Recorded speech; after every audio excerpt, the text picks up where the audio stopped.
আসসালামু আলাইকুম এভরিওয়ান, স্বর্ণাজ কিচেনে আপনাদের স্বাগতম। আজকে আমি আপনাদের মাঝে শেয়ার করব কোরবানি ঈদ স্পেশাল শাহি গরম মশলার রেসিপি। এই মশলাটা আপনারা দীর্ঘদিন বাসায় সংরক্ষণ করে খেতে পারবেন।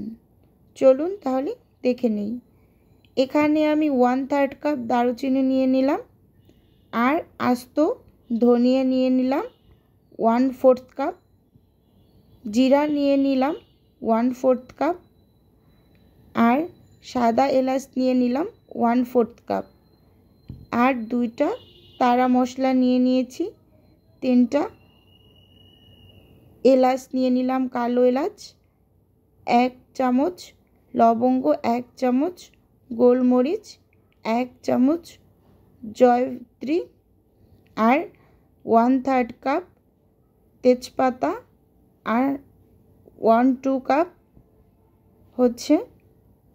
নিয়ে নিলাম শাহি জিরা, আর 1/2 চামচ পাঁচফোড়ন, আর 5টা শুকনো মরিচ। এখন এই শুকনো উপকরণগুলো আমি চুলোতে একটা প্যান বসিয়ে গরম করে এর ভিতর দিয়ে খুব ভালোভাবে সুন্দর করে একটু ভেজে নেব। ভেজে নিতে নিতে ভিউয়ার্স আপুদের উদ্দেশ্যে একটাই অনুরোধ, প্লিজ ভিডিওটা না টেনে সম্পূর্ণটা দেখার অনুরোধ রইল। আর ভিডিওর কোনো অংশ যদি ভালো লেগে যায় তাহলে লাইক এবং চ্যানেলটি সাবস্ক্রাইব করে পাশে থাকবেন। আপনার একটা লাইকই পারে আমার এই ভিডিওটা আরও 5-7 জনের কাছে পৌঁছে দিতে। তাই প্লিজ আবারও অনুরোধ করছি, লাইক দিয়ে ভিডিওটা দেখে নেবেন। আমি জয়ফলটাকে একটু থেতো করে দিলাম ভাজার সুবিধার্থে। এখন আবার নেড়ে চেড়ে একটু ভেজে নেব। ভেজে নেওয়া হয়ে গেলে আমি সুন্দর করে একটা বাটিতে তুলে নেব। এখন আমি একটু ঘুরিয়ে ঘুরিয়ে উল্টে পাল্টে নিলাম। প্রায় মশলা থেকে ভালো একটা গন্ধ বের হয়েছে, ভাজা প্রায় কমপ্লিট।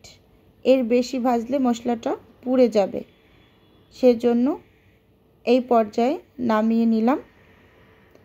এখন আমি একটা ব্লেন্ডারের জার নিয়ে নিয়েছি, এর ভিতরে এই শুকনো উপকরণগুলো একটু ভালোভাবে আমি ব্লেন্ড করে নেব। বারবার ব্লেন্ডার একটু অন করে অফ করে ভালো করে ব্লেন্ড করে নিলাম।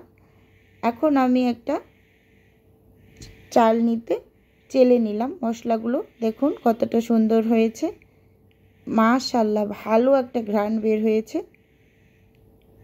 আজকের ভিডিও এই পর্যন্তই, দেখা হবে অন্য কোনো ভিডিওতে। ভালো থাকবেন। আসসালামু আলাইকুম।